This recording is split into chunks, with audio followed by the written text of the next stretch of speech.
Hi guys, how are you? Good evening. Good evening, or should I say good night? This is the second time I'm using earbuds. I was live a little while ago doing the Lisa Baxter show, doing an interview, but this time I'm doing a show. Um, a show that with devices. You know what I mean? I want to show you different devices that you can use, or different devices that are helpful to you, and some devices you might have never even thought about. And maybe you say, well, she said this before, she showed this before, but I want to be a little bit in depth with some of the devices that I'm going to show you, okay, on tonight. Yeah. Besides glasses, now these are my reading glasses. That's helpful. And these are my seeing glasses, which is helpful. Now, sometimes I didn't know when I was reading that I couldn't see, because I kept saying, "Well, why can't I see? I got my glasses on." It never dawned on me that my eyes would change. After 40, it can change. Sometimes after 50, it can change. Sometimes it can just change. Period. Especially if something's going down or something's wrong or anything like that. I was wearing glasses. When I was in school, I was in public school, and I didn't know why I couldn't see the board because I love school. I'm sitting in the front, raising my hand and everything, and I just was squinting and squirting and everything. My eyes was already little. They used to call them Chinese eyes and all kind of stuff, and everything. So I ended up wearing glasses, and I never know I would wear glasses for my whole life practically, and well, my whole life, and then they were sick, and then they got sicker, and then you had to get all kind of nice different ones, because sometimes you're embarrassed. I don't know about you. Some people I known hid their glasses, wouldn't wear their glasses, or figure it wasn't cool to wear their glasses, or you wasn't gonna get no date or whatever. But I mean, I took them off sometime, but I probably, yeah, no, but so that's a device, your glasses. Now you probably think I'm crazy with this one, so wait, let's not get too far up. I hope I didn't go too far out. Uh, I meant to put this further over with me, so excuse that. Anyway, these, I don't want to feel like I'm favoring a brand or anything, but if you have a weak bladder, or if you having issues and stuff with that, and sometimes some of the other things, double underwear, or using the other pads and stuff like that for other things and not for urination, it's better sometimes to get these type of things because they are secure, and it really don't mess up your clothes, and it helps you with accidents. Okay, so I wanted you to know, I don't know if you ever seen a pair, or yeah, I mean they come in different sizes, so you can get it, with a different size, and it can be really cute. Now, I'm not trying to be crazy or fresh on the show or anything like that, but I'm trying to get you to understand it or see it or be comfortable. I know they show it on TV, so the lady got them on, so I can't be doing that bad if I'm just holding them up. Okay, but they try to put a little bow, try to make you feel a little better, try to make you feel better, because you know it's hard to accept sometimes that you got a weak bladder, or that you're getting older, or you just need these things.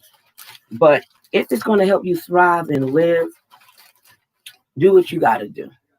Do what you got to do. Just do what you need to do. Just like some of these magazines, these kidney magazines and health magazines are also a good device, because not only do they have stories that might can relate to what you're dealing with or what you're going through. And they also have recipes. Maybe sometimes you diabetic and you want a recipe or something like that.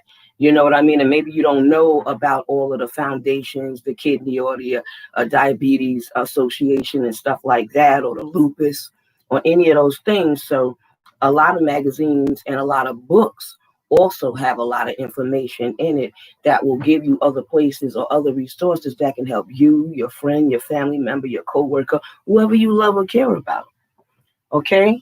So use all the magazines. They do deliver them to your house, and they also do send it by email if you want it electronically. Say you don't want no paper, you want to be away with paper. Sometimes they gave it to me both ways. You know what I mean? And then they gave me a square card. So if I had any friends or family that wanted the free magazine, I would fill it in, with permission, and they would send them the magazine. So I know the Kidney Foundation do that all the time. Okay, let me see, what else can we go with? I know what I put out here. Oh, Okay, you'll be seeing me dig and get different things out. A pocket planner. Gaia Brewer Pharmacy sent me this pocket planner. And this pocket planner is great because it not only have dates and stuff like that and years and things like that, or different months you can jot down in it. It has a pen that goes with it as well. They send me one every year. Since I had the transplant, they've been giving me this thing. And I put all my doctor visits, my special things I need to remember or go to in here. I mean, they got maps and everything in here. It's just very helpful.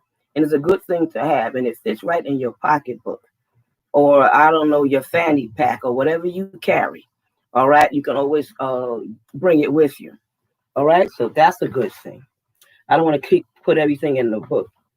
Now, I don't know if you're anemic or cold or anything like that. Sometimes you need long johns or leg warmers or tights and stuff like that to help you feel a little better. I know sometimes I have to wear an undershirt. Sometimes I wear the one with the short sleeves under the clothes or the long sleeve or whatever.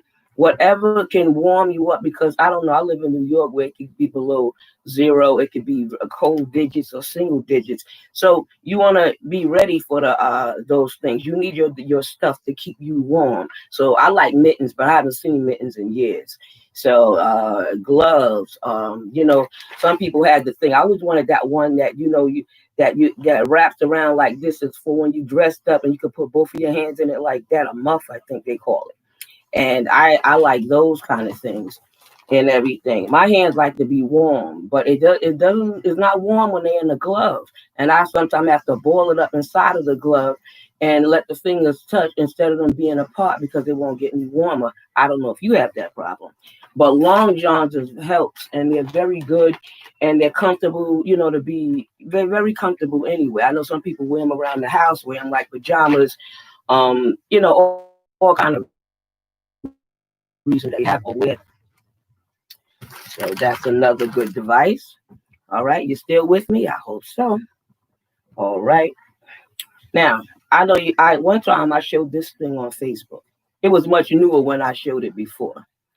But this is when your access, see, my access is like this. And some people get operation and get it flat and what have you, right? So let me make sure. They put it in to make it flat or what have you and things like that, and they're still working on that with me. There's a reason why mine is not flat yet. So this is when people needed to keep their arms like this elevated. I know my sister, the water sometimes or the fluid, it just gets into her arm.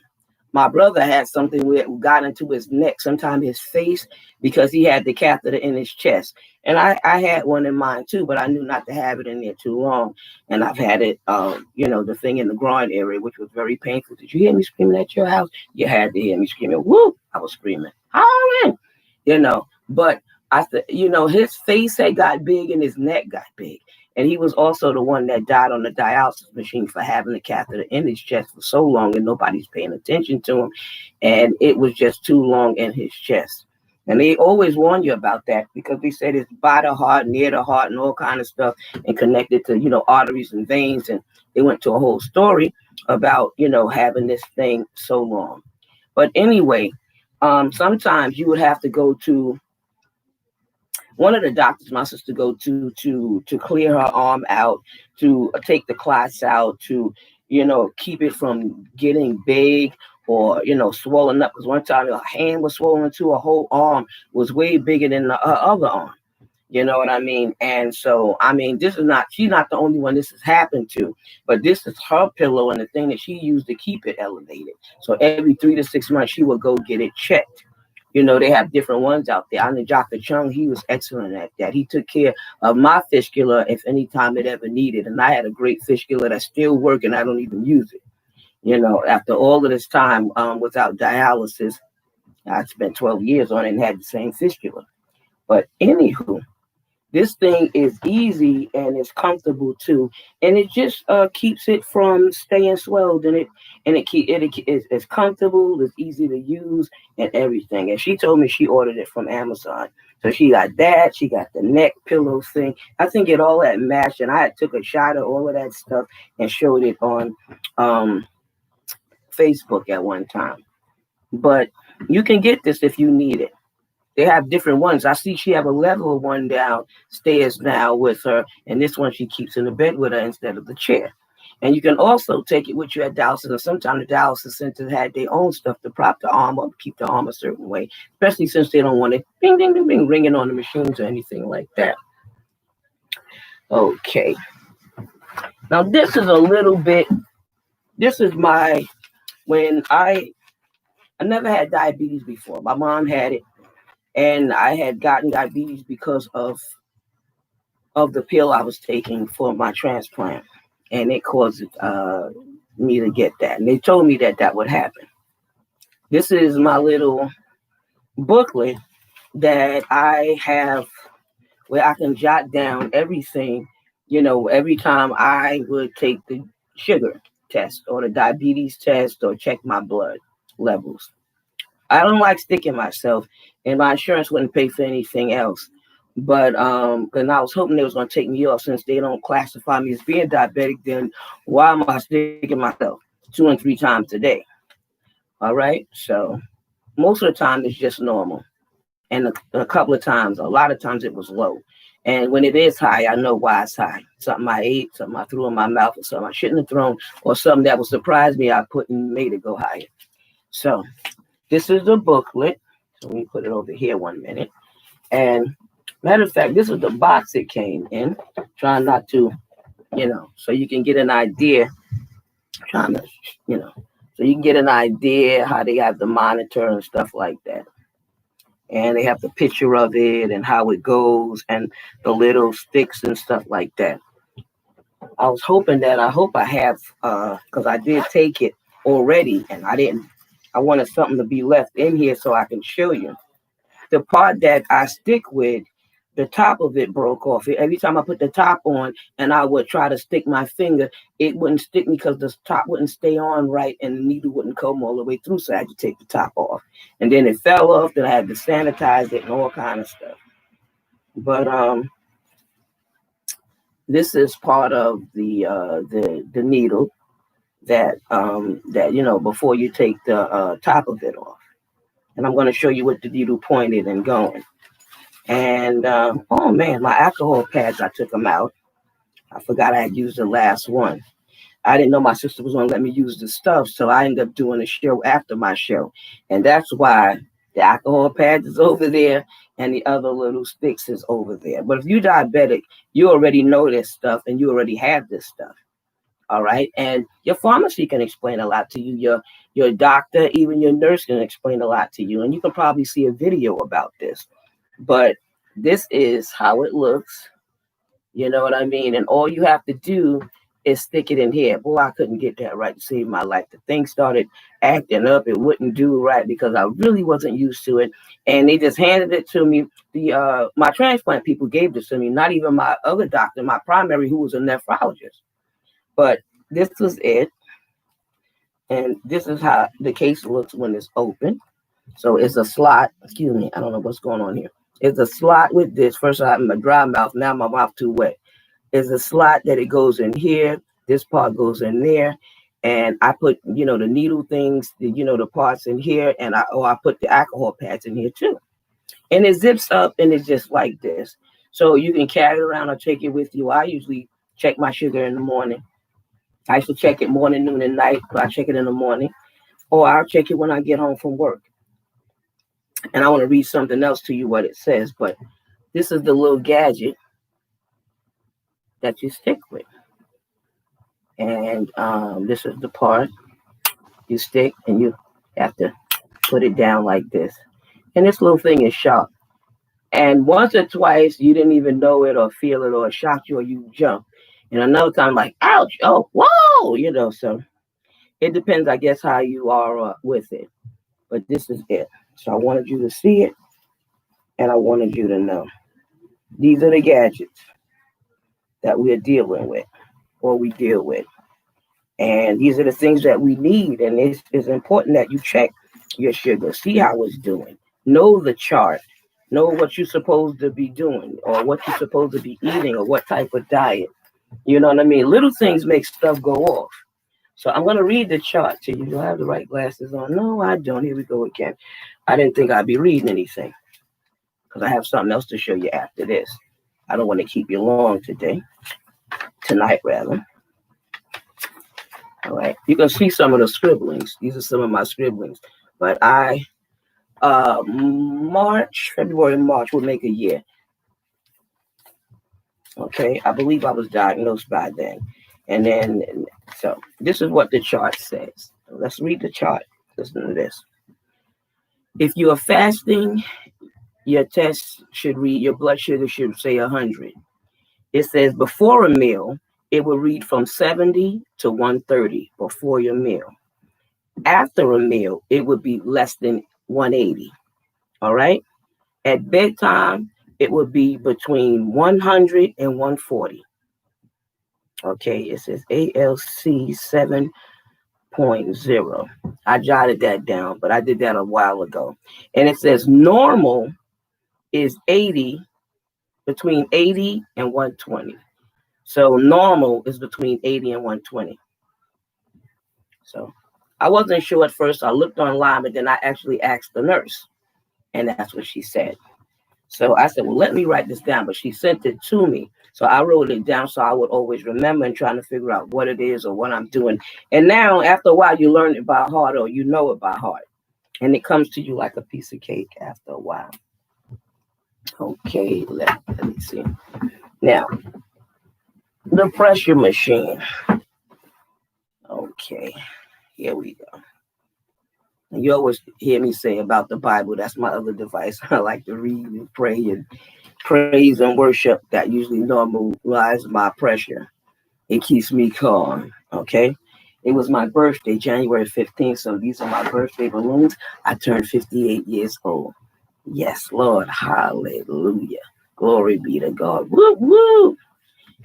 And you know, I have all my little stuff in the background. My books, of course, and my other stuff, and my arts and craft, which I love. But just before I get into the pressure thing, let me stop 1 second and not drop a thing, because I think she might need to take her pressure in the morning. If you need a cane, use your cane. A lot of times, if your leg hurt, your foot, or whatever reason they gave you the cane, tell them to teach you how to walk with your cane. I got the cane and I didn't know how to walk with it. And the doctor showed me, and I was surprised that I was doing it so wrong. And I was doing it so wrong that it caused the other hip that wasn't hurting to hurt. So use your devices. Devices are important. I don't know exactly what your device is. Maybe it's a wheelchair. Maybe it's a brace. And I left that in the closet, but I have a brace because I have arthritis. And I have it on my right leg, for my right leg. Okay. And I forgot about that. And all day I kept saying, what devices I'm going to use? But I wanted to particularly use the two that my sister had and then combine with mine. But then I saw other devices around the room and stuff like that. You know, things for, to soak your false teeth and stuff like that, and to do special things with your teeth. And I'm trying to still work with that and stuff like that. I've been calling the dentist. They're not answer. They have not made me no appointments, and they won't see me if I can't get the swelling down. But I want them to tell me what to do to get it down so they can see me. So I'm already get fearful of it, but sometimes the scariest things that you don't like to do, you have to just make yourself do it. Because I always shake in a chair with that and GYN and the dentist. Them two things I really don't like to go. And forget about the MRIs. 1 year I got 3. And I tell you, I'm already claustrophobic. The reason why I'm showing you this is because these things with the wheels on it, you see women and men with these things. And well, not that color for a man, but anyway, for them to carry stuff around. Sometimes maybe groceries, maybe your little private stuff, or maybe you feel like carrying a pocketbook and you just wanted to drag everything or put everything in one place that is easy to navigate. So use your stuff to navigate, See, it pushes easily. I still got tags on it because I have a walker and I had a hard time when I bought this thing and trying to get it to the house. What? And then I had 2 steps to go up. And I'm not even talking about the other flight. You know what I mean? So what? So I also would like to mention too, if you know you're going to have surgery and you may live alone and stuff like that, do your grocery shopping before time or have somebody in the family do it. And make things that you know is easy to make, especially if you don't have a home attendant or you aren't able to pay a friend or a family member or get them to do it for you for free. You know what I mean? Have the things in the same room with you. I know when I was a caregiver for my mother, my father, my husband, and what have you, and even some of my siblings. Sometimes, you're able to do some things with them and for them. You have to put everything in the same room. Sometime before I left, I made sure all the meals were made or all of it was prepared. All I had to do is get it out the refrigerator or pick it up, pull it off the stove or whatever. It was on the tray already or set in the room where they were at, things like that. You want it because if you're in pain or it's hard to walk and you can barely make it to the bathroom, it's going to be even harder to try to carry food or a tray. I know at the program, my hands and stuff would shake so much, I didn't want to drop nothing, especially if I want to get it in my mouth and I was hungry too. You know what I mean? And I lost weight and everything. So put stuff around you. Have a plan when you have surgery. Have a plan when you live alone. Have a plan when you get sick. Because you got to be the one to get up to make the coffee, the tea, the juice, or whatever it is that you're going to get or eat or put in your mouth, whether it's a hot cereal, a cold cereal, or a soup that you've made, or whatever way you do the soup or got the soup or get the soup, you still would have to know. Okay? So that's just a little bit because it's terrible when the family gets busy or they don't know that you're in that situation or they do know and they can't or won't or don't come or not able to come or live too far. It's a bad situation and you're stuck. So you have to get some kind of allies, something lined up. So please do that for me. So isn't that cute? They got so many different kinds. I know in storage I have mine. Sometimes you can get the brand from the pharmacy or you get a certain brand. And you can get the cordless ones, you can get the ones with the batteries, you can get the ones that can be charged, you can get the one with both. So and you got this sleeve here, and it gives you the diagram on how to use the sleeve and everything, how you put it on, the way you're supposed to put it on and stuff like that. So, you know, you just do your thing and you can adjust it. You can put your arm in. I don't want to do nothing to upset my sister and put her stuff back now. So, you know what I mean? You do what you got to do. You wouldn't do it on your arm. You have dialysis because you're not supposed to do that on that arm if you're on dialysis. So you would always do this arm. Same thing with IVs is always that arm. Blood is taken from that arm. Nothing is ever bothered with this arm. So you don't carry nothing too heavy. You don't get punched or beat in it. You don't, hit it. They don't even want you to lay on it. And when you do, you might hear some buzzing if you got a fistula. Listen to fistula. Some people have a graft, and some people have fistulas and stuff. Okay. So that's all I really got on to say. And I hope that was a help to you in some sort of way. And just use your devices. Help it to make your life better. Help it to make your life easier. Help it to help you in a way that you really need to be helped. And you can answer that better than anybody because you know exactly what you need. You know exactly what you should do and need to do. And this is good love going at you and good prayers and peace going at you and V for double victory for you. All right.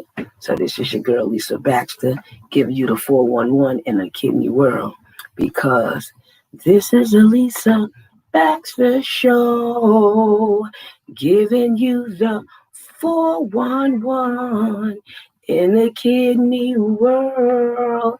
Good night and thank you for tuning in. Sharing is caring. Share this.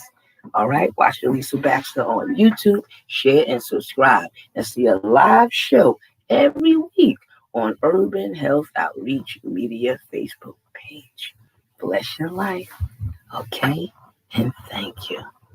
Enjoy your weekend. Happy Monday. And happy Martin Luther King's birthday. We share the real same birthday. Good day, good night, and thanks. You're the best. You rock. Shondo. And fabulous.